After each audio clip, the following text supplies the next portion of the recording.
ಸ್ನೇಹಿತರೆ, ಇವತ್ತಿನ ಪ್ರಮುಖ ಅಂಶಗಳನ್ನು ನೋಡೋಣ. ಕರ್ನಾಟಕ ಸರ್ಕಾರದ ಮಿಷನ್ ಏಡ್ಸ್ ಸುರಕ್ಷಾ ಅಭಿಯಾನದ ಮುಖ್ಯ ಉದ್ದೇಶ ಏನು ಅಂತ ಪ್ರಶ್ನೆ. ಆಪ್ಷನ್ ಹೀಗಿವೆ: ಮಲೇರಿಯಾ ನಿರ್ಮೂಲನೆ, ಕ್ಷಯರೋಗ ನಿಯಂತ್ರಣ, HIV ಸೋಂಕಿತರನ್ನು ಗುರುತಿಸಿ ಪರೀಕ್ಷೆ ಮತ್ತು ಚಿಕಿತ್ಸೆಗೆ ಸಂಪರ್ಕಿಸುವುದು, ಡೆಂಗ್ಯೂ ನಿಯಂತ್ರಣ. ಇದಕ್ಕೆ ಸರಿಯಾದ ಉತ್ತರ HIV ಸೋಂಕಿತರನ್ನು ಗುರುತಿಸುವುದಾಗೈತಿ, ಪರೀಕ್ಷೆ ಮತ್ತು ಚಿಕಿತ್ಸೆಗೆ ಸಂಪರ್ಕಿಸುವುದು.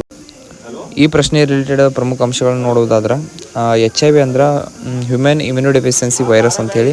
ಇದು ದೇಹದ ರೋಗ ನಿರೋಧಕ ಶಕ್ತಿಯನ್ನು ಕಡಿಮೆ ಮಾಡುವಂಥ ಒಂದು ವೈರಸ್ ಆಗೈತಿ.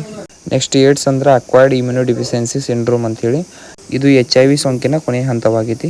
ಭಾರತದಲ್ಲಿ HIV ಏಡ್ಸ್ ನಿಯಂತ್ರಣ ನೋಡಲ್ ಸಂಸ್ಥೆ ಯಾವುದಪ್ಪ ಅಂತಂದ್ರೆ ನ್ಯಾಷನಲ್ ಏಡ್ಸ್ ಕಂಟ್ರೋಲ್ ಆರ್ಗನೈಸೇಷನ್ ಆಗೈತಿ.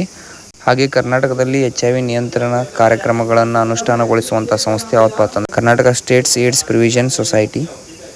ನೆಕ್ಸ್ಟ್ ಕ್ವೆಶ್ಚನ್ ನೋಡೋದಾದ್ರೆ, ಅಂತಾರಾಷ್ಟ್ರೀಯ ಬಾಹ್ಯಾಕಾಶ ಕೇಂದ್ರದಿಂದ ಸುಮಾರು 8 ತಿಂಗಳ ಬಳಿಕ ಭೂಮಿಗೆ ಮರಳಿದ ಗಗನಯಾತ್ರಿಗಳನ್ನು ಕರೆತಂದ ಬಾಹ್ಯಾಕಾಶ ನೌಕೆ ಯಾವುದು ಅಂತ ಕೇಳ್ಯಾರ.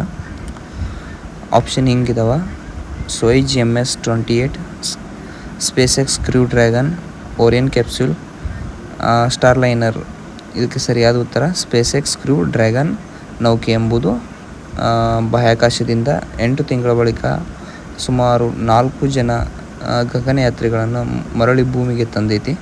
ನೆಕ್ಸ್ಟ್, ಈ ಕೆಳಗಿನ ಸಂಸ್ಥೆಗಳು ಈ ಕಾರ್ಯಕ್ರಮದಲ್ಲಿ ಪ್ರಮುಖ ಪಾಲುದಾರ ಸಂಸ್ಥೆಗಳಾಗಿದ್ದವು. ನೆಕ್ಸ್ಟ್ ಪ್ರಶ್ನೆ ಹಿಂಗತಿ: ಇತ್ತೀಚೆಗೆ ಯುನೆಸ್ಕೋ ವಿಶ್ವ ಪರಂಪರೆ ತಾಣ ಮಾನ್ಯತೆ ಪಡೆದ ಸಾರನಾಥ್ ಯಾವ ರಾಜ್ಯದಲ್ಲೈತೆ ಅಂತ ಕೇಳ್ಯಾರ. ಆಪ್ಷನ್ ಹಿಂಗಿದಾವ: ಬಿಹಾರ, ಉತ್ತರ ಪ್ರದೇಶ, ಮಧ್ಯಪ್ರದೇಶ, ರಾಜಸ್ಥಾನ. ಸರಿಯಾದ ಉತ್ತರ ಉತ್ತರ ಪ್ರದೇಶ. ಜುಲೈ 25ರಂದು ದಕ್ಷಿಣ ಕೊರಿಯಾದ ಬುಸಾನ್ನಲ್ಲಿ ಯುನೆಸ್ಕೋ ವರ್ಲ್ಡ್ ಹೆರಿಟೇಜ್ ಕಮ್ಯುನಿಟಿ ಸಭೆ ನಡೆದಿತ್ತು.